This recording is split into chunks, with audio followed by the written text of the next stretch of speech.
Yovanna. Y'all remember her? That bitch from Clark. She is back, and she is definitely stirring the pot as Cynthia's baileyque. I'ma lose my mind in it. Crazy, I'm a doula obligado. Get the rubbing on my lap, get the chili up. If I pull up with a carry, what's up, y'all? What it do, baby? Your girl Gigi is back. We're gonna be talking about Real Housewives of Atlanta today. This episode was a lot because bitches was throwing shade like nobody's business. They had the annual baileyque. Cynthia let these hoes know wear red or get red. Y'all, it should have been a whole goddamn library because them bitches was reading each other down boots. It was Eva and Kenya, then Eva and Marlo. Then Kenya and Marlo got into it, but Marlo came at Kenya's neck so hard.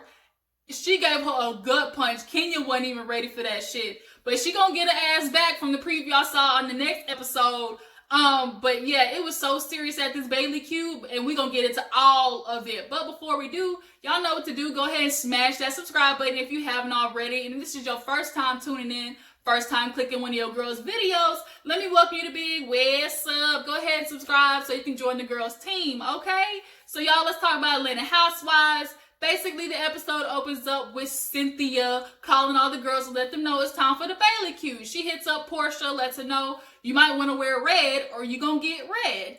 And by the way, I need you to keep that badass baby at home because, you know, this is a grown folks party. We don't need no kids there. This ain't Toys R Us. Like, kids don't need to be running around here. And Porsha, of course, is a first-time mother. She still ain't found no nanny. Right now, her mama and her sister are really kind of the ones watching the baby. So, like, she's having issue with that. But Porsha, like, you know, we all know how this goes. We grow up knowing that there's a grown folks table and a kids table. When you hit about 17, 18, you might be able to slide into the grown folks table. But until then, your ass stay outside away from grown folks business. You know, plus we got Marlo coming. She unpredictable. We all know she got a criminal record. She like shanking bitches. So I'm gonna pull a Eva. I don't know these hoes. Like, I can't have that around my baby. So yeah, Porsha, keep that dentist looking ass baby at home. I'm not trying to look, y'all. Okay, first of all, let's talk about this right now. Let's get off Eva. Yes, the bitch throws shade like nobody's business, but y'all are too sensitive. This baby said, Eva said Porsha baby PJ looked like Dennis with a bow. That baby looks like Dennis with a bow. Like, I don't know why y'all so mad. Like, the baby looks like Dennis. Are we supposed to ignore the obvious because y'all sensitive asses always want to find somebody wrong in the type of, especially Eva. Y'all have been at Eva's neck. First it was the nappy headed comment. Bitches have nappy heads. That's not racist. Black people got nappy heads sometimes. That's why there's such thing as a kitchen. Sometimes that shit get natted up down there when we don't comb the shit out. Like, this is just like base stuff that we grew up with. We've been calling people nappy headed. Like, that's the first thing we say. When we ranking on people, you grow up ranking on people, and we always be like nappy-headed asshole. Like, that's what we be saying. Like, y'all need to get off Eva's neck. This whole, like, cancel Eva stuff is really getting on my nerves. Like, y'all sensitive asses. Okay, back to the show. I just had to go off on that. So, yes, keep Dennis, you know, the Dennis with the bow at home. I'm not being offensive, y'all. The baby look like damn Dennis. Ooh, so then after that, matter of fact, Porsha, she goes to a little like mommy and me dance class with Kenya. And, you know, they twerking and stuff, or at least Porsha is. Porsha's twerking with PJ in her chest. Kenya has something to say about that. I don't think twerking is, you know, something you should do with your baby on you, Porsha. Whatever. Kenya had on her damn wedges trying to look cute and stuff. And, you know, after that, they go outside or like out in the little room, and they're talking and stuff, catching up. Because, you know, Porsha and Kenya are kind of going through some man issues together right now. So, you know, Porsha's talking about how, you know, Dennis basically sees the baby on the weekends. You know, she's trying to establish, you know, what is it? Not lines. Boundaries. That's what it is. You know, she's trying to let that nigga know you come and see your baby. I might have slipped up last time because we was Netflixing and chilling and I let the hennies hit my system. But not this time, Dennis. You're going to see your baby and that's it. Well, Kenya, she's like talking about how, you know, things are hard with her and Mark, of course. You know, after the baby, things have got quite difficult because Brooklyn is still sleeping in the bed. She's like, Mark, you know, is always having Brooklyn in between us. And, you know, Portia's like, hey, like, y'all don't have intimacy? Like, when's the last time y'all got down and dirty? She's like, I don't even want to say. So that's making me seem like y'all haven't even had sex, like, at least while you were pregnant. Like, you haven't had sex for almost a year, I'm sure, the way it's making it sound. Like, Kenya, I'm sorry, if this man continuously had his baby in between y'all, this man is either cheating or he like, you know, something in his booty hole every now and then. He might like niggas. Like, there's something about this dude that is just off to me. And I'm starting to think that he's starting to like treat Kenya like shit on purpose to push her to leave. Because he doesn't want to be the asshole that, you know, divorced her right after having a baby and stuff. Like, Mark is a snake in the grass. And Kenya, I'm sure you ignore the red flags because you and Porsha have the same thing of wanting the nigga so bad. You know, had this idea of marriage and wedding, all this type of stuff, that y'all ignore the obvious signs that say, run, girl, run. So now you stuck with a baby that looked just like your nigga. Y'all, and that little damn Mommy and Me dance class, they held Porsha, PJ, and little Brooklyn up, and they look just like their damn daddies. So y'all gonna grow up being mad because y'all looking at y'all nigga every day in the face. So after that, we see Nene is back and still with an attitude. She's like, you know, I haven't seen Marlo. She invited Marlo over. This is the first time they've talked since having the damn lunch that Nene ran out on and took a little toot-toot out of, you know, the New York park. And, you know, Marlo came over and Nene basically said, you know, I just didn't want to sit there at the table because Marlo was just badgering me. She was badgering me, asking me questions. She wasn't badgering you. The only reason you felt like she was badgering you is because she was asking questions that you don't like. You don't like being confronted with issues that you know you are dead ass wrong in, Nene. That's the truth. Everybody sees it. Why can't you look in the mirror and see you got fault as well? It's not everybody else's problem when you fuck up, Nene. So now Marlo comes over. They're talking obviously about, you know, trying to fix things between Cynthia and her. And she's like, y'all don't know what Cynthia is. Y'all, there's a side to Cynthia y'all don't know about. Now all of a sudden the damn doorbell rings. And we see it's Yovanna, that bitch from Clark. Y'all know me, I'm Yovanna, that bitch. She comes in with this damn Dolce & Gabbana, I know it's Dolce & Gabbana top on. And, you know, is, I guess, all of a sudden now real cool with Nene again. And I'm starting to feel like this is a real shady moment. Like, Nene definitely was using Yovanna to her advantage, okay?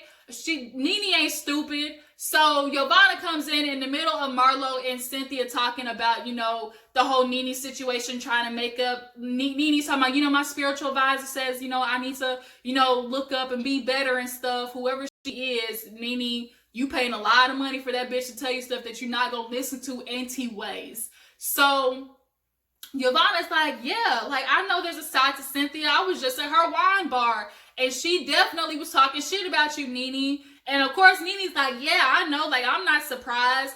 And then all Yovanna says is, oh yeah, she's talking about how you were toxic and how you weren't a good friend to her. Yovanna, that's not news. That's not talking shit. That's all shit that Cynthia had already said in interviews. So if you gonna come with some damn, you know, news, I'm gonna need it to be brand new, not this old shit that we already know about. Like, it is not like she was talking about shit about Nene. Cynthia is allowed to talk about her experience as a friend because that's her life. That's what she experienced. She's allowed to talk about that. Nene is the one who talks shit about Cynthia. She directly talked about Cynthia as a person. And that's what's fucked up. But then Nene also too is like, I'm tired of, you know, this word apology. I'm sick of people coming to me with this word apology. Why does that chap your ass so much, Nene? People have to apologize when they do something to hurt other people's feelings. You have fucked over Cynthia so many times, but in the past, Cynthia's always been the one to come running back to you because it's easier that way. Because unfortunately, when you start feeling a way, you are like a dog with the bone. You don't let the shit go. And I will never forget the time you didn't even apologize for calling Peter a bitch. You did that, and all hell would have broke loose if Cynthia had called Greg a bitch, and we all know it. And you couldn't even appease her that much to say, you know what? I was out of line for saying that. That was her husband, Nene. So, Lanithia Leaks, I'm gonna need you to quit. Like, apology, like, grow the fuck up already. Put your big girl panties on, bitch. Your hips is huge. I know you got some big underwear on. Grow the fuck up. So now, Yovanna, that bitch, is talking about how she's gonna be at the baileyque, you know, and so is Marlo. So we see Riley. She got a little, y'all, Riley is a very privileged black kid. As Candy put, she is blackish all the way through and through. She is in New York. She's doing an internship. And I guess Candy has a friend who's like an entertainment lawyer or whatever. And Riley wants to be a lawyer. And we see her apartment. Y'all, that apartment was $5,500 a month. And the shit damn didn't... Riley had to make her own damn ice. First of all, Riley didn't even know ice trays existed.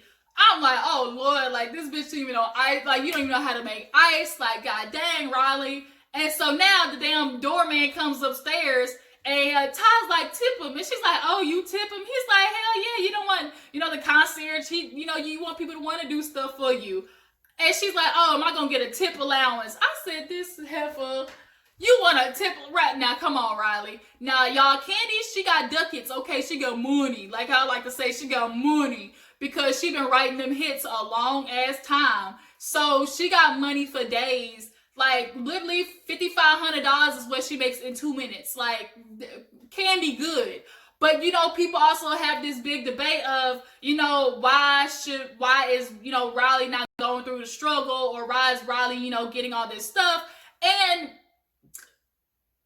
as it pertains to that, if I am a parent and I've made it and I've got all this money and stuff, I do want the best for my kids. But there's a difference between letting them struggle and understanding having to work for what you have. And Riley, she's good in school. She makes good grades. So as a kid, that's all you have to, my parents used to tell me, all you have to do is go to school and get good grades. If you make all straight A's, we'll get you a new car for college. I ain't do that shit though, because a bitch was an athlete. That shit was tiring. I was a cheerleader, all that shit. I was a B+ student, you know what? And I still got the same goddamn diploma, so I'm good. I didn't need a new car. But for Riley, she's 16 years old, driving a Porsche and living in a damn $6,000 apartment a month. And then the cousin Jasmine is gonna be there, kind of like a babysitter, just a little bit, to be her eyes and ears for Candy.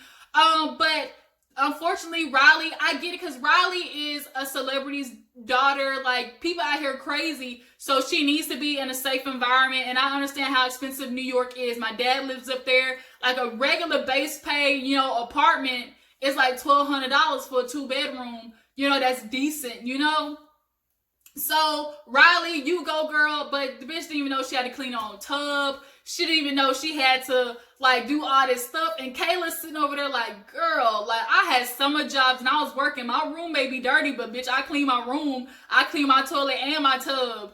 And, Candy talks about how sometimes she wants to get Kayla stuff, but Todd doesn't allow it. Kayla's 23. He wants her to kind of work for stuff. And as much as I do think Todd, wants that to be it, I also think there is an insecurity with knowing that Candy would be providing Kayla with all this stuff instead of him. Like, he doesn't want it to be like, oh, basically Candy's taking care of his daughter. But Candy only wants it to be like, if you're going to be part of our family, I'm going to treat you the same as I treat Riley. Kayla was looking at that apartment like, damn, this spoiled heifer don't know how good she got it. And Riley, you got it good. And I applaud all of it. Candy, you did good. Kudos to you. But Todd for sure, I think, is insecure when it comes to allowing Candy to give Kayla money. Like, I just think it's a hit to his ego. Even though he knows who he married, it's still a hit to his pride that, my wife will be the one facilitating what my daughter has. So it's the day of the all right, y'all, so it's the day of the baileyque. Everybody's showing up. Everything's stressed already because Cynthia got to deal with Kenya, her funky ass attitude over the damn babies not coming. Eva gets there first. She had a little Erykah Badu rap on. Super cute. I love this little hippie vibe that Eva's been giving lately. But she's talking to Eva like, girl, Kenya's already talking about I mean because I can't let her bring the baby. Like, don't nobody want your kids there, because if your baby gotta come, then Shamia baby gotta come, then Porsha baby gotta come. Like, this is not goddamn Gerber baby. Like, keep y'all badass kids at home. Don't nobody want to hear all that crying. Especially when I'm trying to get drunk and get full of food. I don't want to deal with no damn baby. So then, Porsha ends up calling, let her know, like, you know, put Cynthia, I gotta bring the baby, I got the nanny, but, you know, this is my first time with her. I don't know her yet. So now Cynthia gives in and calls Kenya back to let her know, okay, Kenya, you can bring your baby. But Kenya had a funky attitude talking about, I figured it out, Cynthia, don't worry about it, it's okay, bye, and then hung up the phone. So we like, oh shit, like, we can already tell how Kenya's gonna be. So then Eva's like, yeah, oh, now we're talking about where my kids is going and stuff. Welcome to motherhood over the hill. And everybody has been on Eva's ass over that. And I'm like, y'all, it's not that serious. All Eva was saying was that bitch is old. That's it. Kenya had a baby late in life. That's the truth. Like, y'all be so damn sensitive sometimes when it comes to the reads. Like, it's surface level what Eva was trying to do. Y'all looking too hard into this shit. So then, speaking of Kenya, she is with Candy actually getting ready. And she pulls out the doll at her house to show Candy, look, I'm going to go give this to Porsha, you know, because Eva says I'm bad energy and all. You know, I don't need to take this gift from her. My baby don't need to have this. So now Candy's like, oh my God, really, Kenya? Being so extra. That's all extra is damn Kenya's middle name. That's what we see. Watch this damn show for, because Kenya is entertainment. And she knows it. She knows how to play the part. She left, we all understand she left. When she left, there was a rumor that she was going to have her own little spinoff on Oxygen. Obviously, that shit fell through. The grass wasn't greener on the other side. Now Kenya got this opportunity back again, and the hoe is not free to let it go. She said, I'm about to make a plum full of myself to get this coin if I have to. So she is bringing this doll to the damn baileyque.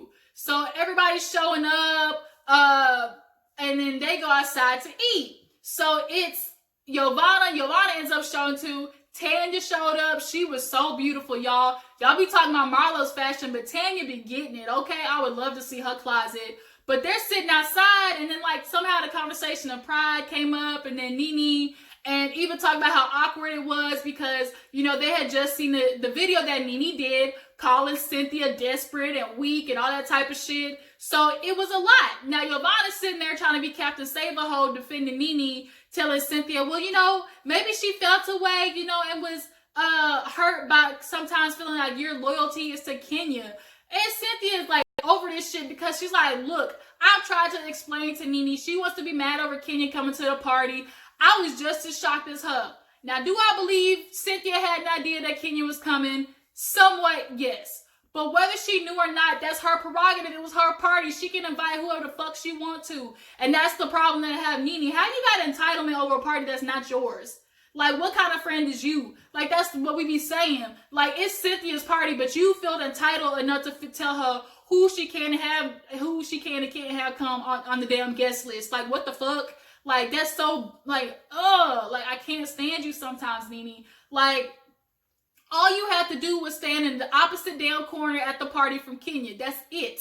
But you feel like you have to have control over every scene, every situation. And it's not going that way, honey. Everything can't, this ain't Burger King, bitch. You can't always have it your way. So now she's looking at Yovanna like, we're not doing this. I've tried to explain to Nene the situation. She don't want to hear it. I'm done talking to her about it because she got this idea in her head. She want to be hard-headed, so I'm going to let it be. So then Yovanna's like, okay, I can understand, but, you know, sometimes things happen with best friends and y'all start talking shit about each other. That's just what best friends do. You know, y'all could be hurt. And everybody's like, no, that's not what best friends do. She was like, well, now Yovanna is sneaky. Yovanna got her time in right now. She said, I'm going to make this damn 10 minutes work for me. She talking about, oh, you know, Cynthia, sometimes friends talk shit. You know, like the time I was at your wine bar and you were talking about Nene. And Cynthia real quick turned on Yovanna's ass talking about, no, wait a minute, whoa. Wasn't nobody talking no shit about Nene. I pulled you over there. Yeah, we were at the wine bar, but I was basically explaining my feelings. That's it. I'm allowed to talk about how I was feeling with my relationship with Nene. Yes, she said her friendship was toxic, and we all seen it. We know it was. But she's like, you ain't ready to act like I pulled you out from under a rock. When she said that, I said, oh, Lord, not under a rock. She said from under a rock, y'all, Yovanna, take your hermit crab ass back under the rock you came from. Cynthia was not here for it. She, hold on, let me focus. There we go. She said, yeah, don't be acting like I pulled you from under a rock to talk shit about Nene. And I knew there was a chance she was going to talk to her anyways. So everything I said was true. So you can run back and tell that. Yeah, tell that. Why don't you? I was just done when she said that. So now, Cynthia's heated. And so now Porsha, Shamia, they show up. And Kenya goes outside and gets the damn doll to give to Porsha. Now, Porsha, she inside talking about, oh, hot dogs, really? That's what we do? Ain't nobody eating no hot dogs over here. So then Kenya come back in with the doll. Was like, hey, Porsha, I want to give you something. And Porsha gets the doll, like, oh, this is cute. She's like, yeah, you know, she did have a home before you. So Porsha's like, what? She's like, yeah, it was with Eva, but you know, that bad energy, I can't have it. Maybe it'll be better for you. Porsha said, we're not doing this. Nope, no ma'am, we're not doing it. Eva, and Kenya's like, no, we not doing that. Kenya, you wanted to start some mess, so here go the mess. So Porsha go outside of like, Eva, we gonna work this shit out right now because Kenya done gave me this doll, regifted it to me. Y'all need to figure this shit out. So Eva's like, what do we need to figure out? Kenya sit down like, I don't feel like I should be accepting no gifts from you when you got a lot of bad shit to say about me at the party. Somebody, I had bad energy. Now we know Eva got amnesia. So she talking about, I didn't say that. But in the flashback, technically Eva wasn't the one who brought up the word energy. It was Cynthia. But overall, we know the gist of what Eva was trying to say was, I didn't want my kids around Kenya. So then it turns into shade thrown between them. Kenya's like, you seems like you want to have an issue with me. You don't want a problem with me. And Eva's like, you don't want a problem with me. She was like, Kenya's talking about, oh, now we need to get clarity. Eva's like, I don't know what clarity we need to have. Now Kenya's throwing Cynthia into it because she want to be like, well, you know, you and Cynthia have this issue. That's something y'all need to discuss, you know, with Will. And Cynthia now is like, hold up, like, already told you, me and her talked about this. We smoothed that over. And Kenya's like, stop interrupting me, Cynthia. Why are you doing that? Why are you acting like that right now? Well, Kenya, you brought her damn name into it. Like, I'm not going to watch you have a conversation about me in front of me and not butt in if my name was brought into it. Kenya, you knew what the fuck you were doing. You didn't really have a leg to stand on with having an issue with Eva, so you tried to bring Cynthia into it. That's all you were doing. So then now Cynthia and Kenya are arguing back and forth. And so they end up somehow calming down. And then Cynthia starts bringing up Marlo, how, you know, they had a good talk until she started talking about Eva.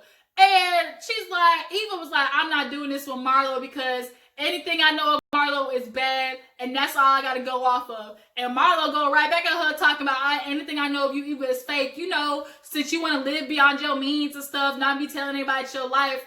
Marlo, if this heifer want to live beyond her means, let her do it. It ain't none of your business. As long as it don't affect your bank accounts, let it be. You've been sucking enough Johns off to get your money straight, so let Eva handle her. She got a husband, kids, and everything. Now, we saw IG. Eva actually got her own place finally a couple of days ago, so maybe she was waiting on the bank loan to come through. Shit, let her be. Eva said, I'm not doing this. She gets up. She's like, I'm pregnant. I ain't dealing with this stress. All this time, Marlo is yelling at her, fake, you broke, live beyond your means, you lying to people. Eva's like, heifer, I'm not doing this with you. I got a baby. That's something you wouldn't know about, you know, trying to relieve stress and stuff like that. I said, oh, shit, like, Eva, y'all even come with the shade, okay? So she leaves, and they sit back down, and somehow it gets brought up how Cynthia usually tends to be friends with people who are bigger personalities than her. I consider Cynthia to be one of those personalities of what people say is a chameleon. Whatever group of friends she is the type of personality she'll tend to bring upon herself. She just blends in that way. It can either be a good or a bad thing. I sometimes consider myself a chameleon because in any group setting with friends, I tend to blend in no matter what. That's just my personality. But at the same time, I don't lose my standards and morals. Sometimes Cynthia can. But Yovanna agreed with it. Candy agreed with it. And she was like, look, what y'all not going to do is act like I can't get nobody together. She was, because her sister Mel was like, yeah, because, you know, Kenya, she just talk to you any type of way. You just let her do it. And so Cynthia was like, what? Kenya was like, y'all be sleeping on Cynthia. Cynthia is just fine. She tried to tell me my kid couldn't come. What they had to do anything? Nothing. But she was like, y'all be trying to come after me. Cynthia said, I ain't got no problem getting a bitch together if she ruined my peace. Porsha said, oh, girl. And everybody laughed because Cynthia, she got bass in her voice, but she don't be scaring nobody. She ain't really knocked the bitch aside the head yet to really let people know, like, don't fuck with me. So they go inside. It's time to do the awards. And the first award was for Best Twerker. They gave it to Shamia. We all know Porsha, all that damn dump truck she got back there should have had. Porsha stand up, her booty wobble. Like, it's got its own gravitational pull. Porsha should have won that shit. Like Candy said, Shamia lost all that ass when she lost all that weight. Then second one was the shadiest. Now, it went to Marlo.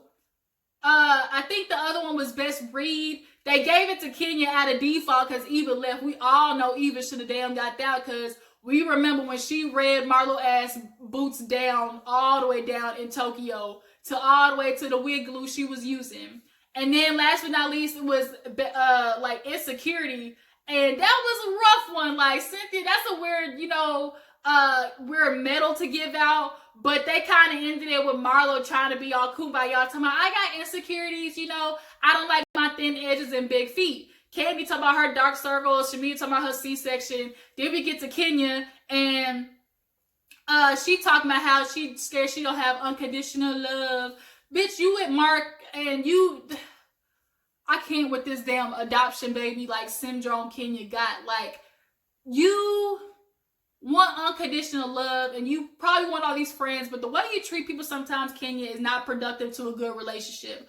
Oh, we gotta talk about thirstiest because y'all, Yovanna deserved thirstiest because that's exactly what that bitch is. But what was funny was somebody don't yell at Tanya to my Tanya thirsty, and Tanya looked at like, who said that? No, Yovanna gonna talk about, I'm speaking on behalf of somebody who's not here. Bitch, why you speaking for Nene? If she not here, then don't be talking for her. She got a mouth of her own. And why has Nene been talking about Tanya if she ain't been friends with her? So now Tanya's like puppet 1 and puppet 2. Y'all need to shut it up because this ain't none of y'all business. And like telling them y'all need to calm it down. And Nene got something to say she could tell her. Oh, we gotta talk about the dig Marlo gave Kenya because when her and Marlo and Kenya was going back and forth, because Kenya tried to tell Marlo to shut up. She said, don't be trying to be boss over here. Kenya's like, I'm a boss anywhere. She said, no, you ain't. You ain't a boss at home. You very submissive at home. So be submissive here at the table. I said, bitch. She said, you ain't a boss at home, so don't be a boss at this table. Who was talking to Marlo? It was only Porsha, Cynthia, and Candy who know about the business. And the only person who kind of been cool with Marlo right now is Cynthia. So I'm thinking Cynthia might have leaked the shit to Marlo, and Marlo definitely used it to her advantage. You can't trust that bitch. She a snake. She'll use anything on you. That shit was a gut punch to Kenya. She shut up so fast, she ain't had know what to say. But basically, yeah, back to the insecurity thing. Kenya talked about how she want unconditional love, start crying. Now Porsha knows about it. She's like, I don't get it. You want to expand, but she said no. And that's where the episode ends. So that was the episode of Real Housewives of Atlanta. You guys, tell me what you thought about it. Do y'all think they was reading each other down good? What y'all think about Cynthia? Is she really, a person who always has to have friends who has a bigger personality than her? The preview for next week, though, Kenya gonna fuck Marlo over for talking about Mark and bringing her business up. And it's gonna be entertaining as hell. Thank you guys for watching. Please like this video, subscribe to my channel, and I will catch you guys next time. Deuces.